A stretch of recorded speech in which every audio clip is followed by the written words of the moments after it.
जी Indian साहब। जी मुफ्ती साहब सलाम। हाँ जी, क्या हाल चाल है? बस जी ठीक है, आप कैसे हैं?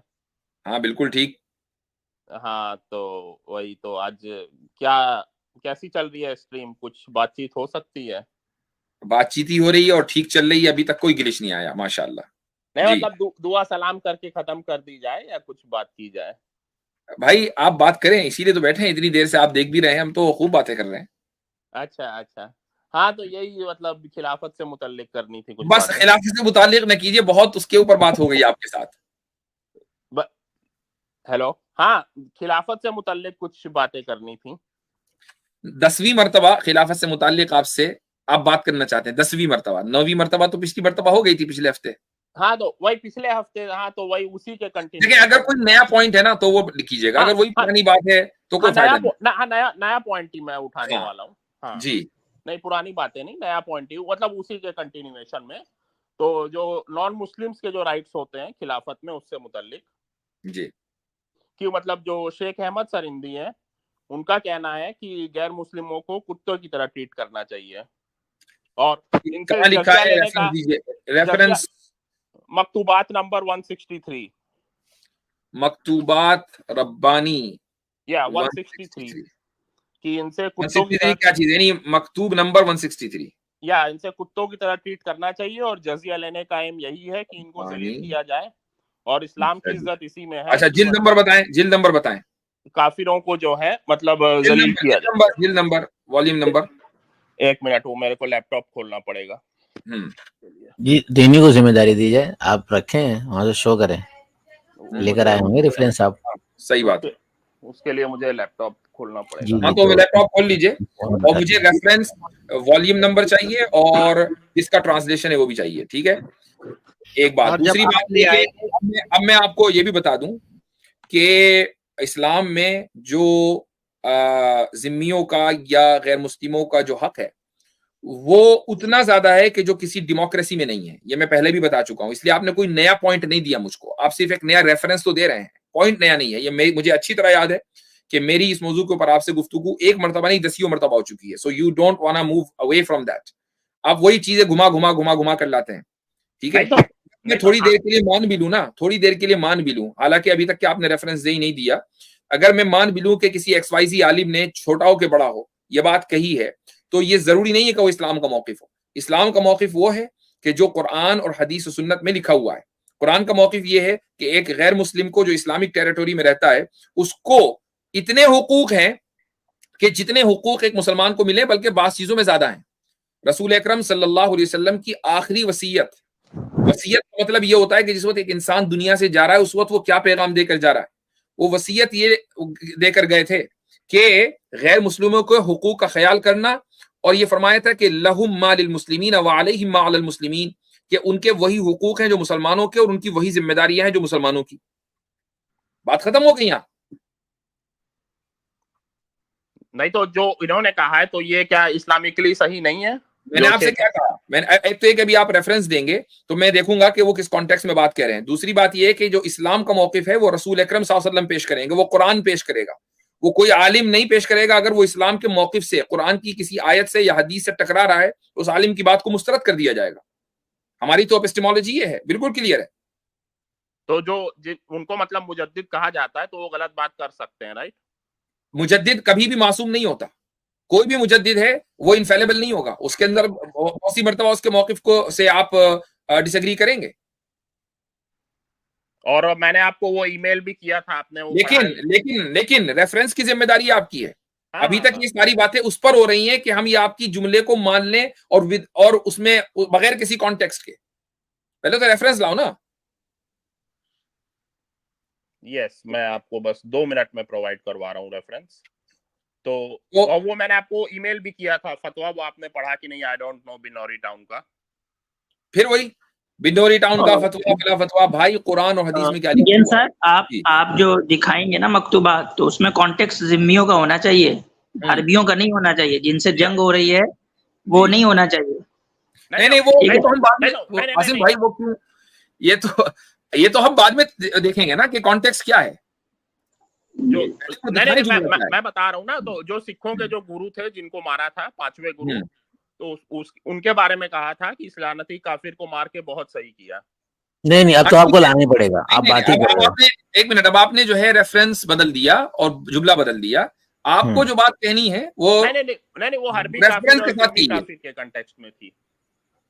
हाँ, तो आप जिम्मियों के कॉन्टेक्स्ट में होनी चाहिए बात कि इनको कुत्तों की तरह ट्रीट करो। अब आप वो दिखा दें जल्दी से।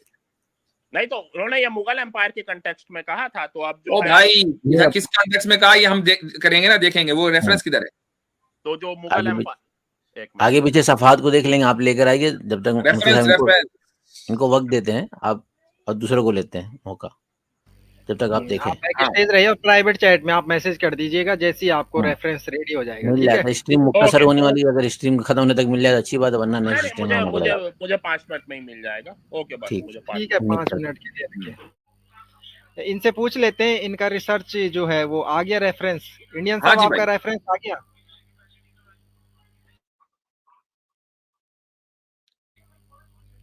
जी भाई, दूसरे वाले इंडियन ऋषि भारद्वाज। हेलो। हाँ जी सर, हाँ आ गया रेफरेंस। हाँ वही नंबर 163 वॉल्यूम नंबर 1। दोबारा जोर से बोले। मकतूब number 163 volume number 1। Volume number 1। हाँ नहीं, चलो वॉल्यूम नंबर मिल गई। 1 मिनट रुके जरा सा। Volume number 1। अच्छा जी, तो रुक जाए। अब उर्दू में है तो आप ही बेहतर पढ़ के सुना पाएंगे। मैंने तो जो मैं समझा कि आपने पढ़ लिया है।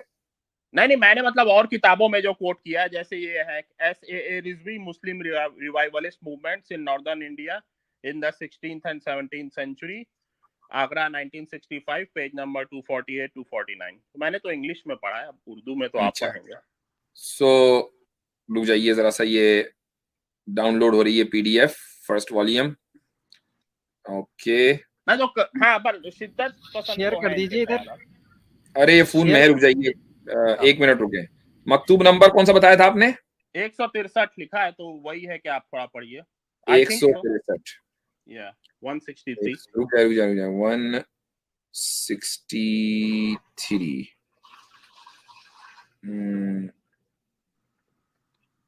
ये हमारे अबूजर भाई हैं क्या? अगर हमारे अबूजर भाई हैं, ये कह रहे हैं कि हमने नहीं बोला। अगर हमारे वाले अबूजर भाई हैं, नहीं हमारे वाले नहीं है वो, हमारे वाले का लोगो ऐसा नहीं है, वो तो बकायदा ले लें। अगर वो हैं तो ले लीजिए।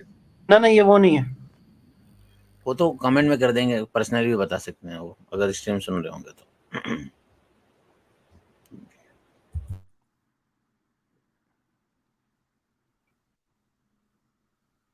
अच्छा जी,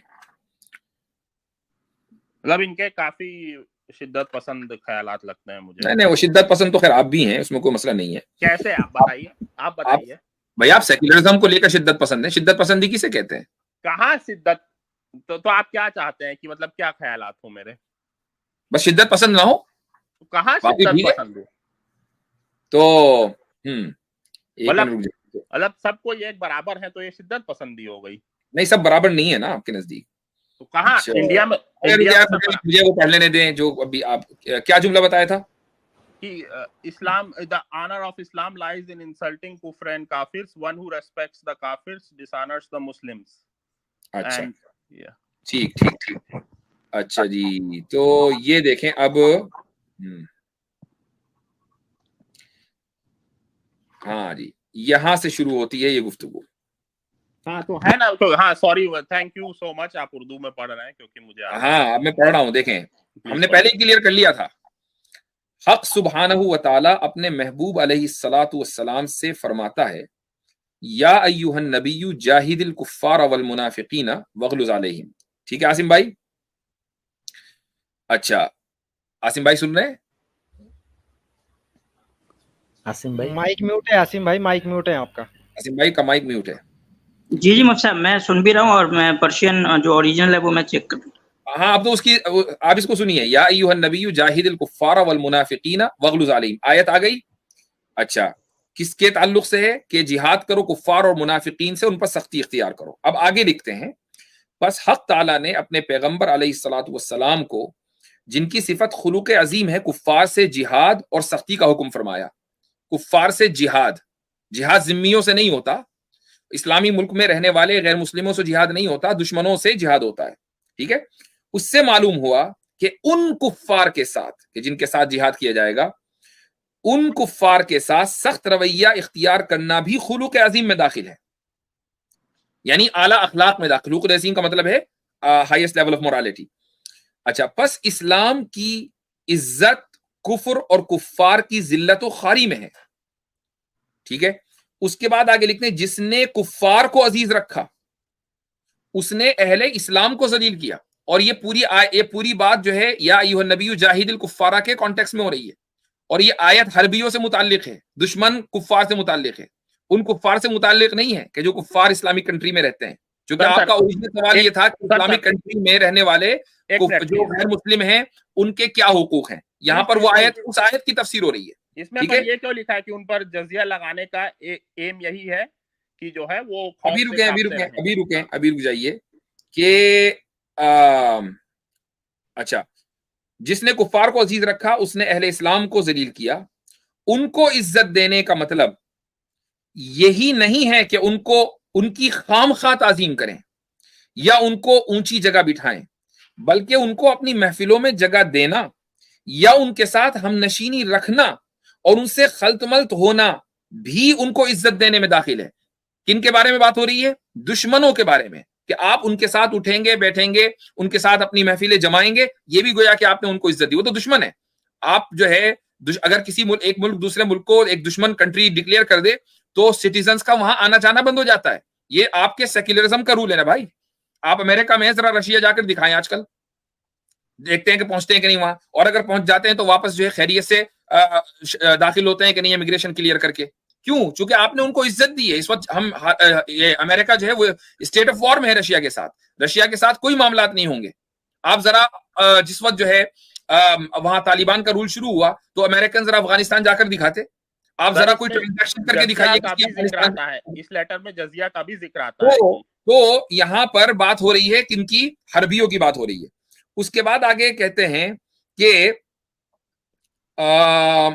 हाँ, उनको कुत्तों की तरह अपने से दूर रखना चाहिए। यानी जिस तरीके से हम एक जानवर को अपने से दूर रखते हैं ऐसे ही हम अपने दुश्मनों को दूर रखते हैं। भाई दुश्मन तो जानवर से बदतर है। उसके बाद आगे है कि तो आगे इसमें जिजिया का तो कहीं जिक्र दूर नहीं है। उसके बाद The real purpose of levying jizya on them is to humiliate them to such an extent that they may not be able to dress well and live in grandeur. They should constantly remain terrified and trembling. ये दो सवाल थे। पहला सवाल तो आपको यही था कि इन्होंने उन जिम्मियों के बारे में ये जुमला कहा है, ये तो गलत हो गया आपका। कुफ्फार के मुतालिक ये जुमला कहा था उन्होंने। नहीं तो ये जजिया का अच्छा, अब बात दूसरी शुरू हो गई। ठीक है, अब बात दूसरी शुरू हो गई। अब आते हैं वो हिंदुस्तान के कॉन्टेक्स्ट में। कहते हैं कि हिंदुस्तान में काफिरों से जिजिया मौकूफ होने का बाइस अहले कुफर की मुसाहबत की बदबख्ती का नतीजा है जो उन्होंने इस मुल्क के सलातीन के साथ इख्तियार किया है। ठीक है, क्या समझ में आया? कुछ नहीं आया, थोड़ा एक्सप्लेन करना पड़ेगा आपको। थोड़ा सा एक्सप्लेन करिए। हाँ, वो ये कह रहे हैं कि पहले जिजिया लिया जाता था हिंदुस्तान में कुफ्फार से, उसको मौकूफ कर दिया गया, यानी वो सस्पेंड हो गया, उसको रोक दिया। क्यों रोक दिया? अहले कुफर की मुसाहबत की बदबख्ती का नतीजा। यानी कुफ्फार ने बजाय इसके कि वो अपने आप को जिम्मी स्टेटस उसका ख्याल करते, बल्कि उन्होंने दुश्मनी मोल ली इस मुल्क के सलातीन के साथ। इस मुल्क के सलातीन यानी सुल्तानों के साथ उन कुफ्फार ने दुश्मनी मोल ली, तो वो दुश्मन बन गए। तो जो जिजिया था वो मौकूफ हो गया। अच्छा, उसके बाद आगे है कि उनसे जिजिया वसूल करने का असल मकसद उनकी तजलील है। यहां ये वाला जो सेंटेंस है, ये जो आप इसको कोट कर रहे हैं कि भाई जिजिया का मकसद जो है वो तजलील है, ये कुरान करीम की जो आयत है ये उसका उन्होंने अपने एतबार से तर्जुमा किया है कि वहुम सागिरून, कि उनसे जिजिया लिया जाए, वहुम सागिरून while they are subjugated. Subjugation और तजलील ये दोनों सिनोनिम्स हैं। आप इस मुल्क में अमेरिका में रहते हैं, कमाते होंगे और टैक्स देते होंगे।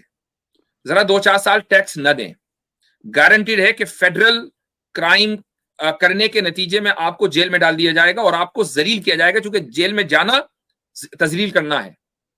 देयरफॉर आपके ऊपर जो टैक्स लगाया गया है, आप मजबूर हैं, आप चाहे जो कर लें, आप अपना टैक्स नहीं बचा सकते। कि आप ये कहेंगे यार पैसे मैं कमा रहा हूं, मेहनत मैं कर रहा हूं, टैक्स गवर्नमेंट ले जाए, सेक्युलर गवर्नमेंट आपकी जो बहुत ही खूबसूरत गवर्नमेंट है वो ले जाए।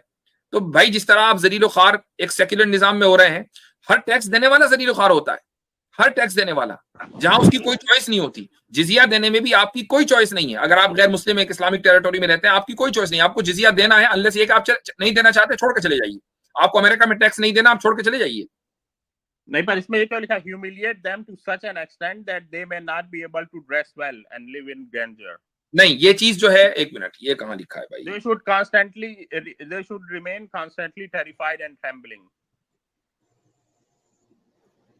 और भी इन्होंने काफी सारी बातें लिखी है, वो काफी लंबी बात हो जाएगी कि हिंदुस्तान में गौकुशी करना सबसे अजमत का काम है, और जो है काफिर जजिया देना तो कबूल कर सकता है, पर जो है काउ सैक्रिफाइस कबूल नहीं कर सकता, और भी काफी सारी चीजें हैं।